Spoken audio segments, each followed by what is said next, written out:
Hello people, this is Sonali, the Melodramatic Bookworm. If you have been here before, welcome back, and if you're new to my channel, welcome to the Melodramatic Bookworm family.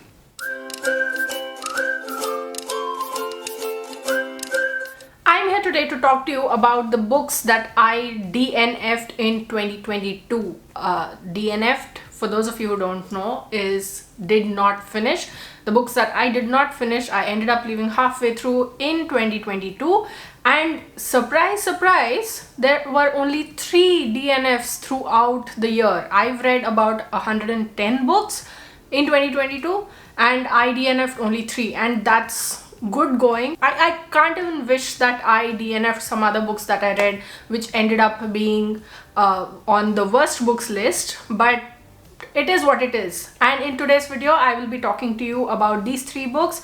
There won't be much to talk about, especially because I've DNF'd them and that's about it, and also because I've spoken about these in earlier videos. If you'd like to go check those videos out, I'll leave the links to the videos in which I've talked about them here as well as in the description box below. Please go check them out. So without any further ado, let's dive right into this short video and let me share with you all the books, 3 books that I DNF'd in 2022. First up is The Music of Solitude by Krishna Sopti and translated into English by Vasudha Dalmia. And this was originally written in Hindi, and I wish that I had maybe read the Hindi version. Maybe I would have gotten into the story that the author is talking about in the Hindi rather than in the translated version, and because I feel like a lot of things could be lost in translation many times.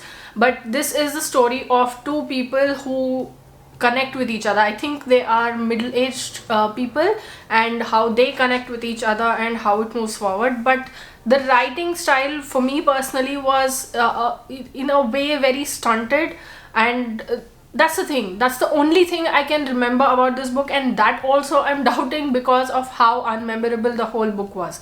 I think I read about 30-35 pages before I was like, look, this is not for me. But yeah, I will try to read this book in Hindi though, because I somehow feel like the translation isn't doing much justice to what the actual story is about. I have no idea if that is true or if the story itself or the writing style itself is like that, but I'm going to try. My second DNF was a book that I bought a long time ago based purely on the cover because of how stunning the cover is, and that book is Salt by Daniel Ellison. This is the first in a series apparently, and I found that out after I'd started reading it, and that was only recently.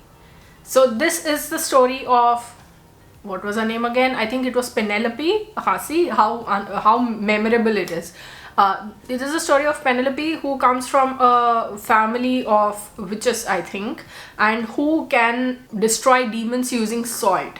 But she is the only one who cannot destroy a demon. So the story opens with her grappling with a demon in a side alley, and somehow or the other she is able to get rid of it. But after that, when she tries to conjure that power again, it doesn't turn up.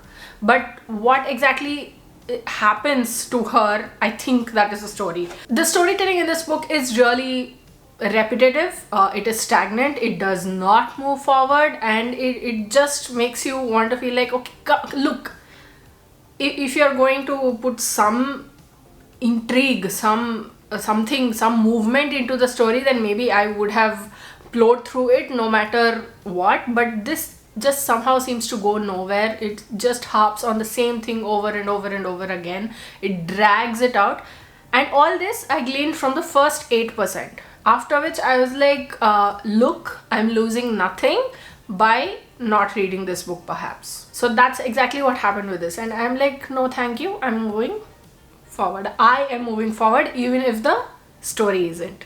The third and last book that I DNF'd in 2022 was Do Epic Shit by Ankur Warikoo. And this is a non-fiction book in which Ankur Warikoo has listed out a bunch of his thoughts that he had put up as tweets, and he just lists all of them out. Fine, for those who don't follow him, for example, like me, those who don't follow him on social media, this could be a good source of motivation. Like, it's bite-sized motivations. You don't have to read it in a sequence as the author has put it at the beginning. But the problem that I found with this was that in some places he just very kindly, very simply, very with a polite smile on the writer's face, it feels like to me. Somehow that's the image that I get. He just says that, look, you are not doing things because you are lazy. And that's a very broad, that's a very generic view to take of why someone is not being able to do things. And to generalize it that way without knowing what the larger public is doing or what the larger public's actual situations are, that sort of felt like to me. And even if you don't know what the other person is going through, even if you don't know what your audience is going through, that is precisely the reason why you shouldn't generalize, because you don't know what they're going through. So that's why I was like, look, bhai, nah, this one isn't for me. And this also I DNF'd at 8%. So those were the 3 books that I DNF'd in 2022. Which of these books have you read? Which ones did you like? Which ones did you not like? What were the books that you DNF'd in 2022? And do you DNF books? If you do, why? If you don't do, why not? Let me know in the comments below. I'd love to hear from you. If you like this video, please like it and share it to spread the word. And if you like my content and would like to see more from me, don't forget to hit subscribe and click on the bell icon beside the subscribe button to get notified as and when I post new videos. Thanks for watching. I'll see you in the next video. Until next time, keep reading, keep watching, and add melodrama to your life.